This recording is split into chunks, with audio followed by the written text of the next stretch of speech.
Bonjour. Bonjour. Je suis Cécile, conteuse, et je travaille pour la SBL Les Mots Dansés. Conteuse, ça veut dire quelqu'un qui raconte des histoires. Je travaille ponctuellement à la bibliothèque Langlois avec ma collègue Brigitte, moi je suis plutôt en charge de bricolage et je vous donne des papiers, des crayons et de la colle et on est parti pour bricoler. Nous animons d'ordinaire un atelier avec des enfants de 6 à 10 ans, un atelier qui s'appelle Ramdam d'Histoire. Lors de cet atelier, on a l'occasion de créer des histoires, de créer des bricolages pour se souvenir de nos histoires et de s'essayer à parler. Pendant la période du Covid, on n'a pas pu organiser ces ateliers avec les enfants en leur présence et on a eu l'idée de faire quelques vidéos, 6 précisément. Et on s'est dit, pourquoi pas partager ces vidéos avec plusieurs enfants, pas uniquement avec ceux qui viennent à la bibliothèque. Vous allez donc nous retrouver pendant 6 séances, 6 envolées extraordinaires, on espère. À vous de jouer. On se remue. Bonjour. Bienvenue pour notre deuxième séance. Alors, on va commencer tout de suite par des petits exercices d'échauffement. Tu es prêt? Debout? On est parti. Alors, on va tourner la tête doucement d'un côté et puis de l'autre. Doucement. Les épaules en arrière, les épaules en avant. Un bras d'un côté, un bras de l'autre côté, d'un côté, de l'autre côté. On se remue, on remue les jambes. Et aujourd'hui, on se masse les mains. On va en fait tirer un peu sur chaque doigt, sur chaque phalange. Ok? Et on se masse toute la main. Voilà. On fait ça avec l'autre main. On masse bien chaque doigt de chaque main et toute la main. On se masse un peu le cou. Et on est parti pour l'articulation. Alors, on va revoir la phrase d'articulation qu'on avait fait la semaine dernière. Je ne sais pas si tu te rappelles, on avait parlé de poche, qui était plate, et de plate poche. Donc, on va faire ça 5 fois de suite, donc en ouvrant bien la bouche. On est parti? On est parti. Poche, plate, plate, poche. Poche, plate, plate, poche. Poche, plate, plate, poche. Poche, plate, plate, poche, poche, plate, plate, poche. Chez toi, tu peux t'amuser et essayer d'aller de plus en plus vite. Et aujourd'hui, on a une nouvelle phrase qu'on va apprendre doucement, mais qui est toute petite. On va parler d'une grosse cloche qui sonne. Ça va faire la grosse cloche sonne. La grosse cloche sonne. La grosse cloche sonne. La grosse cloche sonne. La grosse cloche sonne. La grosse cloche sonne, la grosse cloche sonne, la grosse cloche sonne, la grosse cloche sonne, la grosse cloche sonne. Ouais, si on y arrive, tu peux y arriver aussi. C'est parti. Histoire racontée.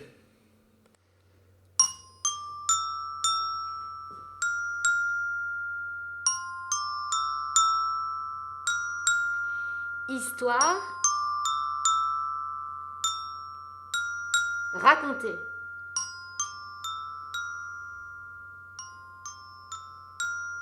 On se frotte les oreilles. On se frotte le nez. On cligne des yeux. On fait de la gymnastique avec sa bouche. On est prêt pour l'histoire.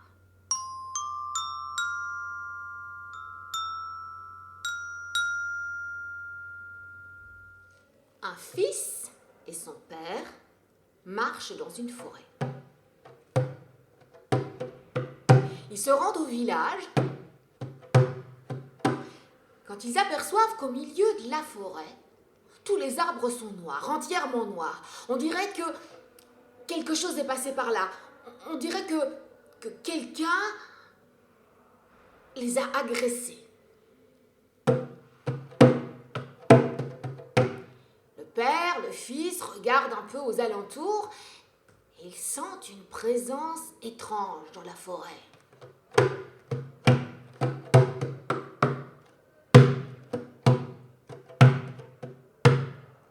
Quand tout à coup apparaît devant eux une bête. Elle a des ailes, des énormes griffes, une tête de coq, une queue de serpent. Le garçon, quand il voit la bête, il court, il s'enfuit au village, mais le père, il reste pétriché. Là, debout, il regarde la bête aux yeux ensanglantés et il tombe raide mort. Le fils, au village, réunit les gens. Il raconte ce qui s'est passé dans la forêt et tous commencent à se questionner. Quelle est cette bête? Qui peut, d'un seul regard, tuer quelqu'un? Et là, une vieille femme raconte. Cette bête, aux yeux ensanglantés, à la tête et aux pattes de coq, à la queue de serpent, cette bête s'appelle le basilic. Cette bête peut s'envoler grâce aux ailes de chauve-souris. Cette bête, personne ne peut l'approcher car elle vous tue d'un seul regard. Cette bête, elle peut fendre les pierres juste en soupirant. Cette bête a une ouïe infinie, elle vous entend, d'où que vous soyez.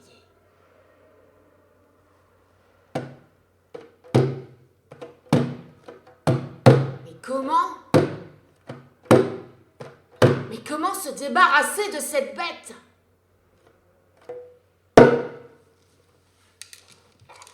Un homme passe par là. C'est un chevalier. Oh, lui, il a déjà affronté de multiples batailles. Lui, c'est un homme, un courageux. Et quand il entend que les gens sont effrayés par cette bête qu'ils appellent basilic, il leur dit « Je vous sauverai de cet étrange monstre. »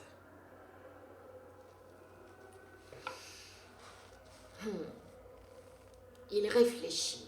Bon, d'accord, il est courageux, mais pour affronter cette bête, il va falloir peut-être aussi user de stratégie. Il demande à la vieille dame du village, celle qui a informé les gens de qui est cette bête. Il lui demande, dis donc, quand est-ce qu'elle ferme les yeux, cette bête? Oh, elle ne ferme les yeux que quand elle boit.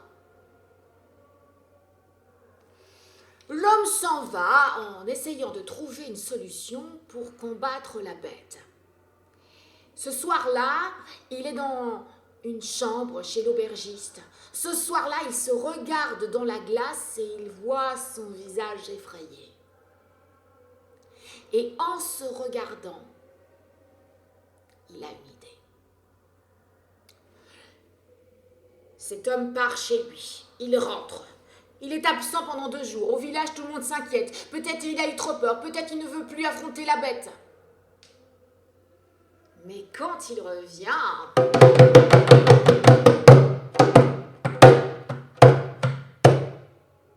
Quand il revient, il est couvert d'une armure étincelante, brillante.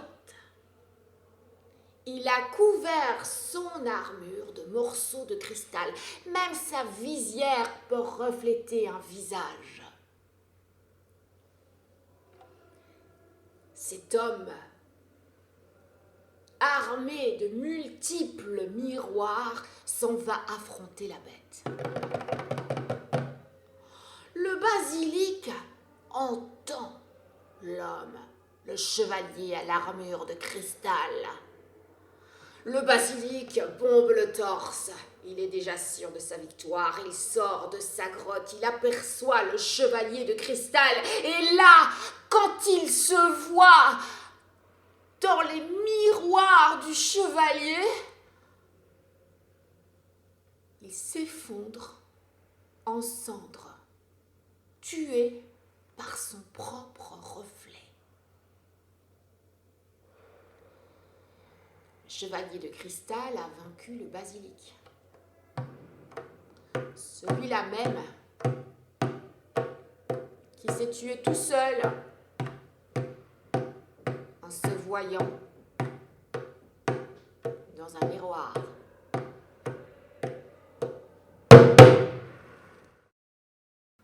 Bricolage. Nous allons réaliser le deuxième bricolage. Et pour cela, quand tu l'auras terminé, tu auras un monsieur lapin et une madame chenille. Pour réaliser tout ça, tu vas avoir besoin de papier, de languettes de papier, de colle, d'un morceau de papier noir pour réaliser les moustaches de ton lapin, une paire de ciseaux, de l'ouate, 2 antennes et un marqueur noir. Voilà, tu choisis une languette de couleur, tu viens coller ici sur la partie pour former un anneau de papier. Et voilà, comme on a fait pour notre grenouille et notre girafe tout à l'heure, on serre pour que ça colle bien et on découpe ce qui dépasse. Voilà. Hop. Et, oh là là, cet anneau aussi est un peu grand, on va le diminuer. Voilà, on serre. Et tu réalises comme ça 6 petits anneaux de couleur pour notre chenille. Sur le premier rouleau de couleur, tu vas dessiner des yeux et lui faire un beau sourire. Voilà. Ensuite, il ne te reste plus qu'à planter les petites antennes et la tête sera finie. Alors, tu piques comme ça. Et l'autre antenne, puis tu casses la partie qui manque. Ça aussi, tu les recevras dans ton petit sac. Ne t'en fais pas, il y aura de quoi faire. Voilà. Et de une. Et de deux. Ensuite, tu assembles tes anneaux en alternant les couleurs. Ça, c'est toi qui vois.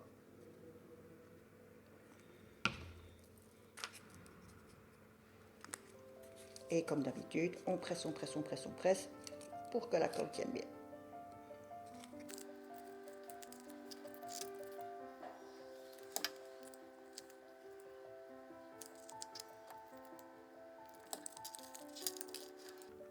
Tu vois, parfois, il faut encore rectifier un petit peu parce que la colle ne tient pas toujours, ne tient pas du tout même.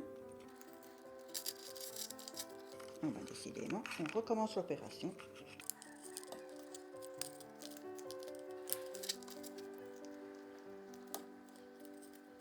Oh ben décidément.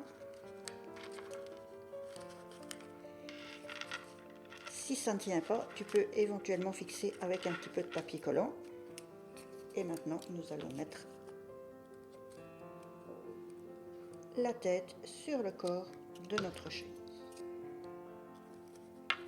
Et voilà. Et si tout veut bien coller, Madame la chenille est terminée. Voilà. Non, pas voilà.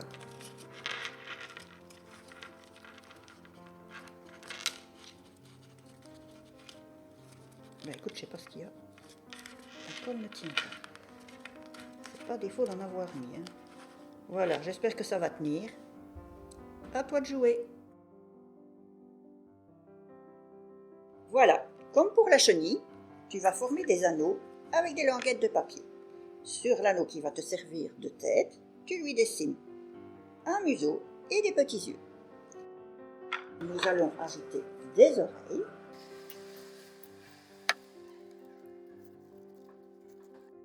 Tu plies l'extrémité de l'oreille. Tu viens mettre un peu de colle.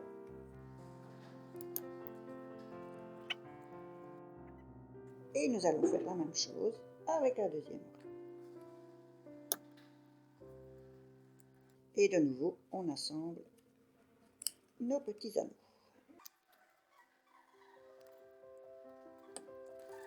On vient poser la tête sur le corps du lapin.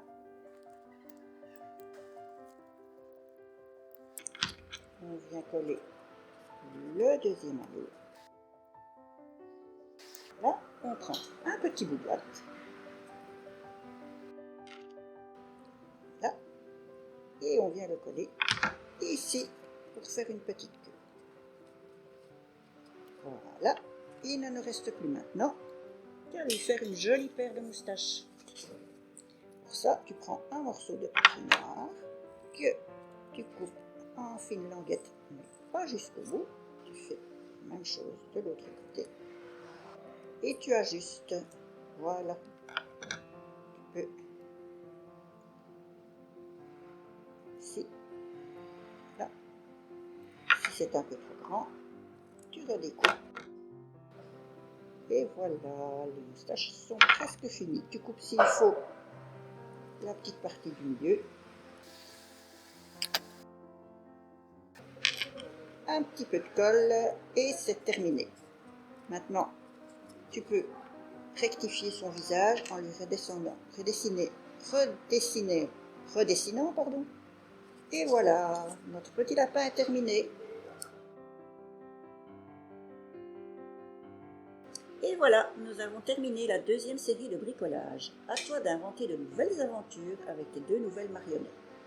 Madame Chenille et Monsieur Lapin, qui pourront partager de grands moments avec Madame Girafe et Madame Grenouille.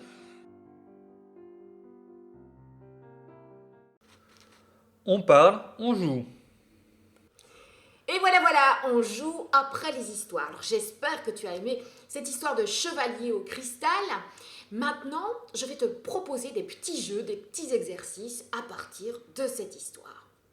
Alors la première chose que je te propose justement, c'est de raconter le moment que tu as préféré dans l'histoire. Alors tu racontes ton moment préféré à ton papa, à ta maman.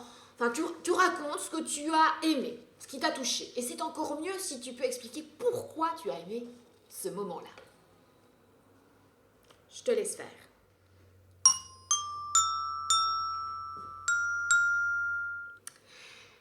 Deuxième petit exercice, je t'invite à créer toi-même, dans ton imaginaire, ton propre monstre. Alors, imagine à quoi il va ressembler. Il aura la tête de quoi? De qui? Il aura des pattes qui ressemblent à quoi? Il aura un corps qui ressemble à quoi? Est-ce qu'il aura des ailes? Est-ce qu'il aura une queue? Quelle couleur il aura? Et ce monstre, est-ce qu'il aura un pouvoir magique? Alors, un pouvoir, ça peut être un pouvoir pas gentil, comme on a vu dans l'histoire, mais ça peut être aussi un pouvoir de réconcilier les gens ou un pouvoir de faire la paix dans le monde. Ça peut être les deux. Donc, je te laisse inventer ton propre monstre, ta propre bête. Et on peut avoir une apparence très laide avec un corps gentil. Ça, c'est à toi de voir.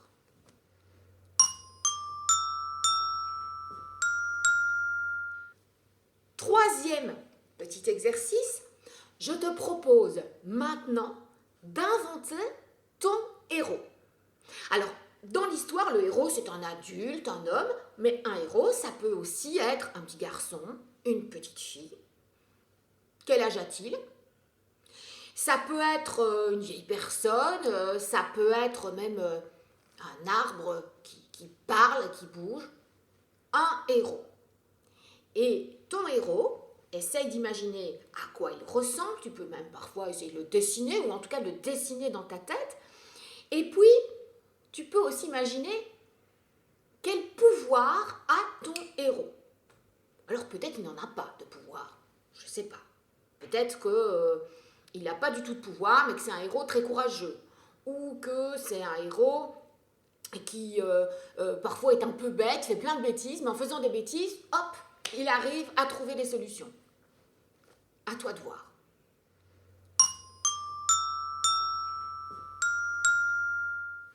Et dernier exercice, maintenant que tu as imaginé ta bête, ton monstre, et que tu as imaginé ton héros, je vais te proposer d'inventer une histoire avec ces deux-là.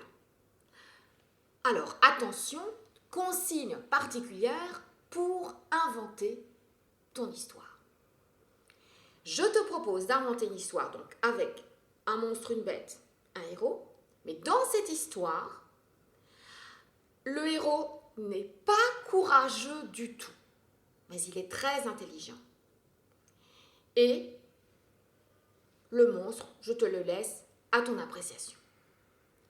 Cette histoire, tu peux l'envoyer sur le mail de Brigitte ou simplement la raconter en famille ou encore à l'école.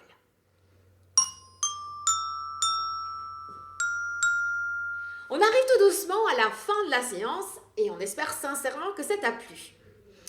Si tu as envie de nous faire parvenir tes réalisations, qu'elles soient en bricolage ou en racontage d'histoire, tu peux les envoyer à l'adresse suivante. ramdam.longlois@gmail.com.